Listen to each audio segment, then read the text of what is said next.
ఇప్పుడున్నటువంటి మన ముఖ్యమంత్రి గారు ఒక మిస్గైడెడ్ మిసైల్ లాగా పనిచేస్తూ ఉన్నారని చెప్పి నేను అనుకుంటా ఉన్నాను. ఎందుకంటే ఆయనకు శత్రువు కేసీఆర్ అనుకుంటున్నారు, ఆయనకు శత్రువు తెలంగాణ రైతులు అనుకుంటున్నారు. కానీ శత్రువులు వాళ్ళు కాదు, శత్రువులు మన నీటిని ఎత్తుకొని పోయేటటువంటి ఆంధ్ర పాలకులు. దాన్ని గమనించాలి. ఎందుకు ఈ మాట పర్టికులర్గా చెప్తున్నామంటే ఆంధ్రప్రదేశ్ పుట్టినప్పటి నుంచి ఆంధ్రప్రదేశ్ చీఫ్ సెక్రటరీ హోదాలో పనిచేసినటువంటి ఆదిత్యనాథ్ దాస్ గారిని తీసుకొచ్చి ఇక్కడ ఇరిగేషన్ అడ్వైజర్గా పెట్టుకున్నారు. మరి ఆయన మన రాష్ట్రం కోసం ఎందుకు పనిచేస్తాడు? ఆయన పక్క రాష్ట్రం కోసమే పనిచేస్తాడు.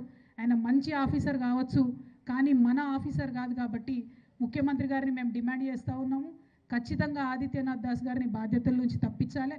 కృష్ణ ట్రిబ్యునల్లో కావచ్చు, దేంట్లో కావచ్చు, తెలంగాణ పక్షాన వాదనలు వినిపించడానికి మన తెలంగాణ ఆఫీసర్లు చాలామంది ఉన్నారు. వారిని ముందన పెట్టి తెలంగాణ సోయితో పరిపాలించి రాష్ట్ర ప్రజలకు, రైతులకు నీళ్ళు ఇచ్చే విధంగా ప్రయత్నం చేయాలని చెప్పి ముఖ్యమంత్రి గారిని మేము డిమాండ్ చేస్తూ మరి ఈ రౌండ్ టేబుల్ సమావేశానికి హాజరైనటువంటి